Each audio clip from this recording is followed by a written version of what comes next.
Ole kan ron lang le ta voina kan content kan lo siam tu chu Facebook Lite mga phone storage full to easy om dan khami ka kan lo soi le dona uluk de milo en sak le doni ti ka soi tu ani ole I phone rem te alo niam de woni chuan Facebook Lite hi ilo mang ve doni thalu tu kan ya Play Store hin oma ke chuan kan to sa wangin Facebook Lite kan lu tanga tinalo om ta ai 399kan kalanga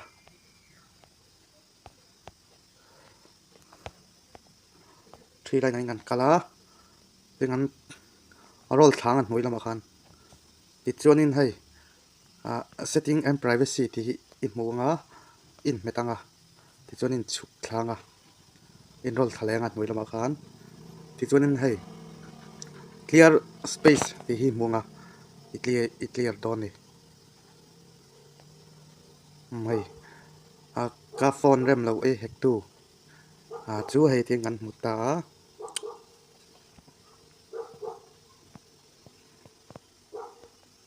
heng ho hi anita he heng ho hi anita ti chuanin khang ho kha clear chatang kan olang kan clear ma in ti chuanin clear chat ti en kan met aleang hei clear chat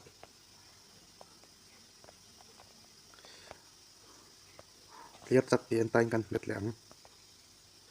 hei tin anita tin hei try me ma ai hek tu ho kha pau ta vek mai ni ti chuanin setting atang hingan ti le anga loading lo ula setting kan lut anga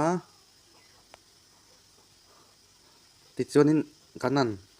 rol thangan moilama khan apps ti kha in lo zonga kan nei vekang phone in an lo wangin search na ten lo zonga ti chuanin apps in mun wa khan in lutang ti chuanin hei ke chu alang ta ngala ma se nang ni chu alang ngal mei don lawa managing apps ti te kha omanga ta khan in lutanga in application om zong na khan alut don ta ni ke chu CO line ti ta ke chu ti hen an load mega ke apps nei zong kha alang ta tur ta ni ke apps nei zong kha ma ti chuan antenan light ti ka kan zong don ni Facebook Lite kamo hai ta hian hai search na hian light ti ka kat zong ta ni ti chuan kan muanga kan open ti chuanin data en gacha tian kan lutang ti chuanin ka phone storage lo e hek tu hi hei atam maya a size hian 21 somparuk MB amang to noi chi hin za sampakwa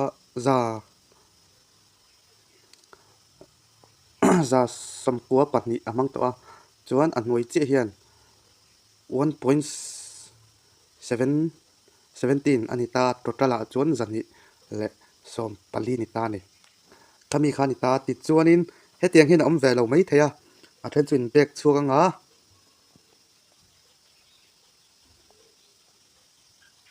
heta akil anoi ber akil sira khan omanga clear tina hei tiang hian omanga kami kha in metanga chuan api azok khi anoi jok pom mai thei kami kha in metanga ten clear anga hei kem ta sot mai ni kami te kha ania har salwa in apps man mun deuh kha chu tian clear gacha akhan in clear zel mai don yati kha kan lo hril le tu bok che u ani ole kati zong khania ka video hi lo hlut sakani chu khongai takin min lo like sakin share คำเราเป็กเวสักละชวน subscribe คำเราเป็กสักเวลละที่ชวนเบลไอคอนค่ะมันร้อนเมสักเวลตอนนี้วิดีโอมูนำตักเราชอบชัวร์เรลกัดตุ่มโดนอันนี้โอเลอินจะไว้มังทราเวกโอเล